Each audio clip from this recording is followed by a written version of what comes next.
做手工剩下的碎布头，剪成上形巧改造，成品别提多美丽。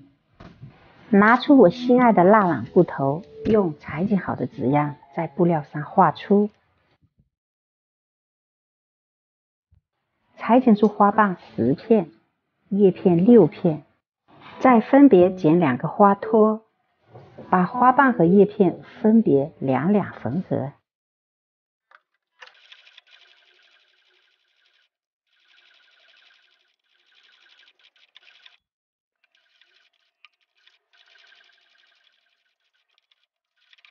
再用牙口剪沿边裁剪，然后用止血钳夹住顶端翻出，用钳子弯头抚平缝线，把花瓣和叶片都翻出抚平顺，再把下方口向内折边。我还做了5个小花瓣，就用它来组装演示。这个是小花瓣，做了5片。现在我们开始进行组装，来把这个每个叶片这样叠放，一层压一层，一片压一片，用手工进行梳缝。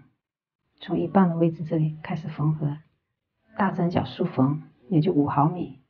一片压一片，5片缝合好，再把它首尾相连，把最后一片压到第一片这里缝合。把这事先做好的这个花蕊放至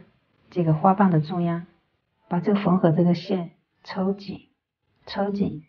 这里回个针固定一下，再把3个叶片缝合好的叶片缝合在这个叶子的2片之间，另2片也缝合起来。叶片固定好，我们要做一个花托，剪一个5乘7厘米的一个布块，两边连接进行车缝。车缝好，分缝熨烫，把它这样折边，折成2层，沿着这毛边的这一圈进行梳缝。梳缝好，把这个针从这个绳头这里穿入，就不会跑掉。把它这样套进这个绳头这里，把它抽紧，再向上翻折。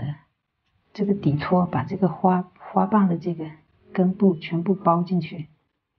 这样花托翻上来以后，沿着这个边缘用卷针法缝合好，我们这样打几个皱皱，从这里穿过去，把它这样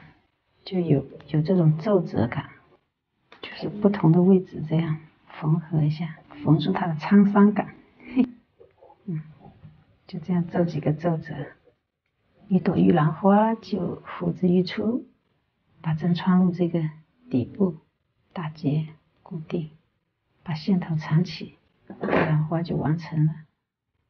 大朵的这个大花瓣的，我就做了一根布绳，这个头做了一个花蕊，也是这个根部也是这样皱几下，漂亮的玉兰花就制作完成了。这里还做上各种的颜色的，还有一朵大的，这个是同尺寸的，这个可以做手腕花，做长来可以做成那个腰绳，也可以做项链，可以挂在这个包上，是不是很精致啊？喜欢吗？喜欢就赶紧动手试试喽！